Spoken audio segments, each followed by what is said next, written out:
Hello and welcome to this pit stop for Azul Stained Glass of Sintra, a game designed by Michael Kiesling from Next Move Games for 2 to 4 players, taking about 45 minutes. In Azul Stained Glass of Sintra, each player is going to be creating beautiful stained glass windows by drafting glass from the middle of the table over the course of 6 rounds, looking to score the most points. On a player's turn, they've got two options: they can take glass or they can move their glazier.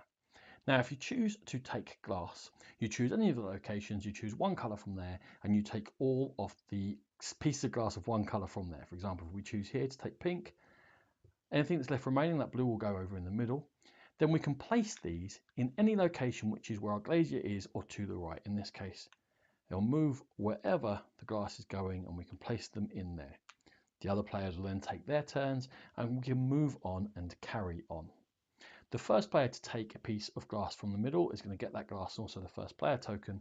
They will be first player next round, but they'll also move down one space on the broken glass track, and this will cost you points at the end of the game. Your glazier will have to move to where you put it, and here we happen to have completed one of our windows. Now, when you complete a window, the first thing you do is check to see which colour is the bonus score of this round. Each of the colours, 5 colours, gets a chance in the first 5 rounds with a random one in the 6th one. It happens to be that yellow is the bonus scorer. So each of these yellow tiles will score us 1 bonus point here for completing this window. We then choose any piece of glass from this window and move it down to register that we have scored this once. And the first time you score a window, it flips over.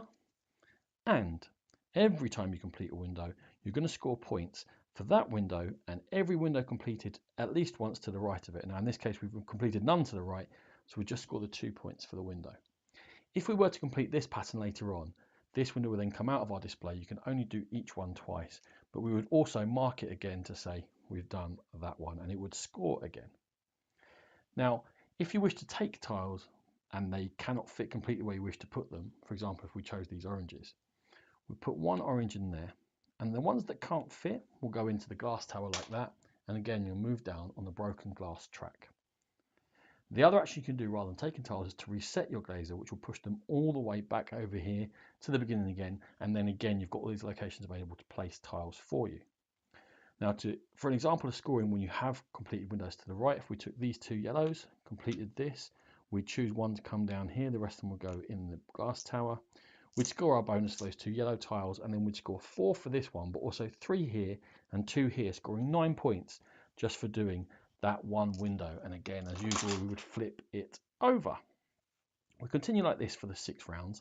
At the end, there's a little bit of scoring. For every 3 glass tiles you have on your board, you'll score 1 point. You'll lose points for where you are on the broken glass track. And finally, there's an A and B side to this bottom area. On this A side, there are little diamonds down here, and you'll score points for how many glass tiles you've got around these diamonds, up to a maximum of 10.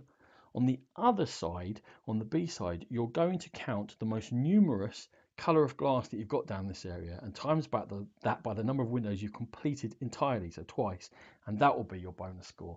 Adding onto your score track, and then whoever scored the most points will be the winner of Azul Stained Glass of Sintra. This has been a Game Pit Stop. For more videos like this, check out our YouTube channel. In-depth coverage of gaming will come in the Game Pit podcast. Thank you very much.